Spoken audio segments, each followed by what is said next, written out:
Alors, salut et bienvenue dans cette nouvelle vidéo dans laquelle nous allons vous montrer comment, n'est-ce pas, corriger l'hétérocédacité dans une régression linéaire. Alors, comme j'ai eu déjà coutume de le dire, l'hétérocédacité est un problème dans une régression linéaire et ce d'autant plus que lorsqu'on fait une régression linéaire, trois hypothèses fondamentales doivent être validées pour pouvoir euh, accepter le modèle comme pouvoir interpréter les coefficients ou alors les répercussions du modèle.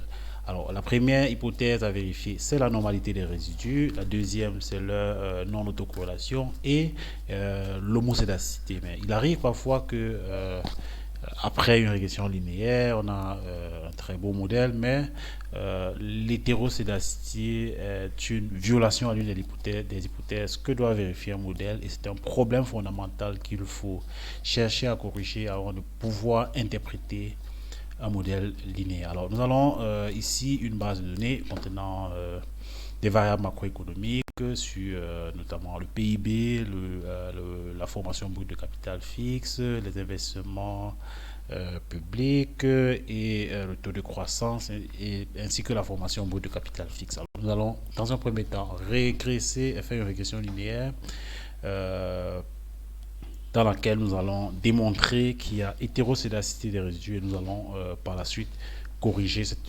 hétérocédacité. Et si vous êtes nouveau sur cette chaîne, n'hésitez surtout pas à vous abonner et à activer la cloche de notification pour ne rien rater de mes prochaines publications et un pouce bleu, un like, ça ferait toujours plaisir de savoir que tous les efforts que nous consentons vous permettent de vous améliorer au quotidien. Alors, concernant notre modèle de régression linéaire, nous allons utiliser notre commande regress suivi de notre variable dépendante qui sera le cas présent le PIB.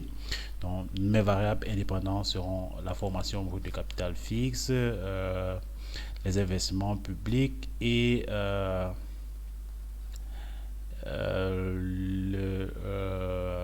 formation brute du capital fixe secteur privé. Alors, nous allons choisir euh, ces trois variables-là. Donc, on voit que dans notre modèle, seule la formation brute de capital fixe est significative. Et par la suite, nous allons essayer de faire notre test d'hétérocédacité. Donc, dans un premier temps, nous allons prédire, nous allons générer notre variable résidu. Donc, nous allons utiliser la commande predict pour générer notre variable résidu que nous allons appeler résidu. Virgule, donc mot réservé réside. Donc, lorsqu'on saisit ce mot réservé réside, Stata comprend bien évidemment qu'il s'agit de générer la série des résidus de notre régression linéaire. Donc, on clique sur Entrée. Et donc, vous voyez qu'une nouvelle variable a été créée qui s'appelle résidu. Donc, le label c'est residuals, donc comme résidu en anglais.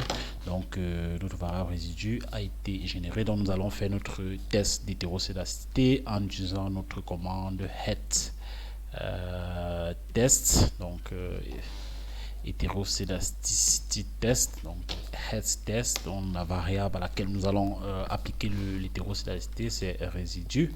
Donc notre variable résidu sera, nous allons tester l'hétérocédacité de nos résidus puisqu'il s'agit du test d'hétérocédacité des résidus. Donc quand je suis entré, donc vous pouvez voir là le résultat, une probabilité, une statistique qui de 1 degré de liberté à 7,73 avec une probabilité ou une p-value de 0,005 qui est largement inférieure à 5%, ce qui signifie tout simplement qu'on rejette l'hypothèse nulle d'homocédacité dont nos termes résiduels sont hétérocédastiques.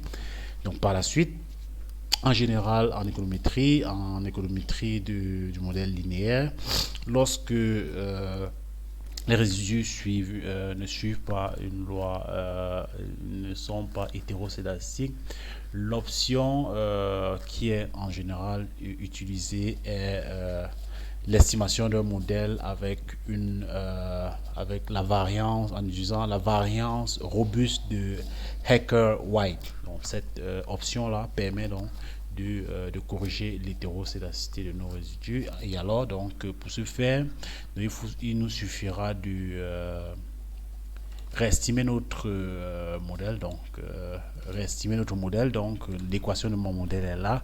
Donc, je vais tout simplement ajouter